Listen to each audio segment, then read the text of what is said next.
بسم الله والصلاة والسلام على رسول الله أما بعد فأعوذ بالله من الشيطان الرجيم بسم الله الرحمن الرحیم۔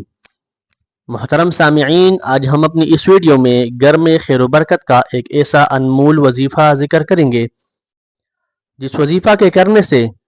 صرف آپ کے گھر میں برکت نہیں آئے گی بلکہ برکت کا فیض پڑوسیوں کو بھی پہنچے گا۔ حضرت ابو ہریرہ رضی اللہ عنہ سے روایت ہے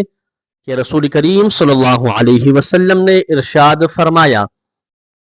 جو اپنے گھر پر پہنچتے وقت الحمدللہ اور قل هو اللہ احد پڑھتا ہے، یعنی سورۃ الفاتحہ اور سورۃ الاخلاص کی تلاوت کرتا ہے، اللہ تبارک و تعالی اس انسان سے محتاجی دور فرما دیتا ہے اور اس گھر میں خیر و برکت بڑھ جاتی ہے، یہاں تک کہ اس کا فیض پڑوسیوں کو بھی پہنچے گا۔ ایک اور حدیث پاک میں آتا ہے، حضرت جریر رضی اللہ عنہ سے روایت ہے کہ نبی کریم رؤوف الرحیم صلی اللہ علیہ وسلم نے ارشاد فرمایا کہ جو اپنے گھر میں داخل ہوتے وقت قل هو اللہ احد پڑھتا ہے تو یہ صورت اس گھر والوں کے اور پڑوسیوں کی غربت و افلاس دور کر دیتی ہے۔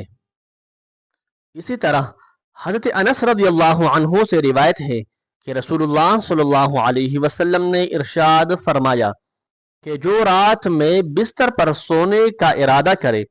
وہ اپنی داہنی کروٹ پر سوئے، پھر سورۃ الاخلاص قل هو اللہ احد 100 مرتبہ پڑھے۔ نبی کریم علیہ الصلوۃ والسلام نے ارشاد فرمایا، جب قیامت کا دن ہوگا اس انسان سے اللہ تبارک و تعالی فرمائے گا، اے میرے بندے اپنی داہنی جانب سے جنت میں داخل ہو جاؤ۔ اسی طرح حضرت انس رضی اللہ عنہ سے روایت ہے کہ حضور صلی اللہ علیہ وسلم نے ارشاد فرمایا ہے کہ جو مسلمان خواہ وہ غلام کیوں نہ ہو اگر دن یا رات میں 100 مرتبہ قل هو اللہ احد پڑھے تو اللہ تبارک و تعالی اس کے 50 سال کے گناہ ضرور بخش دے گا۔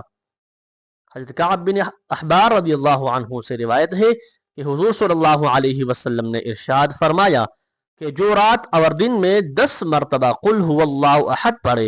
اور آیت الکرسی پڑھنے کی پابندی کرے گا وہ اللہ تبارک و تعالیٰ کی سب سے بڑی رضا و خوشنودی حاصل کر لے گا اور وہ انبیاء کے ساتھ ہوگا اور شیاطین سے محفوظ ہوگا۔ اسی طرح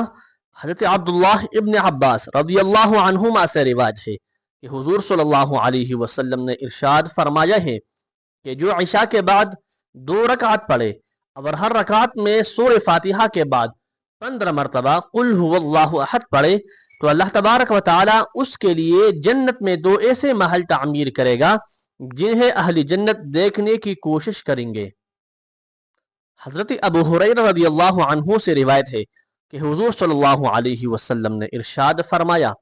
کہ جو فجر کی نماز کے بعد 12 مرتبہ قل هو اللہ احد پڑھے گا تو اس کا ثواب پورے قرآن کی مثل ہوگا اور وہ اس دن اہل زمین میں سب سے زیادہ بہتر ہوگا بشرط یہ کہ وہ متقی ہو۔ محترم سامعین، اگر کوئی شخص روزانہ 100 مرتبہ یا 300 مرتبہ سورہ اخلاص کی تلاوت کرتا ہے، یہ تلاوت کرنا اس انسان کے لیے بخشش کا ذریعہ بھی ہے اور اس کے ساتھ ساتھ تلاوت کرنے سے اس انسان کے گھر میں ایسی برکت اور ایسی فراخی پیدا ہوتی ہے جس کی فیض و برکت ہمسایوں کو بھی پہنچتی ہے۔ اللہ تبارک و تعالی تمام سامعین اہل اسلام کے گھروں میں خیر و برکت پیدا فرمائے، آمین بجاہ النبی الامین۔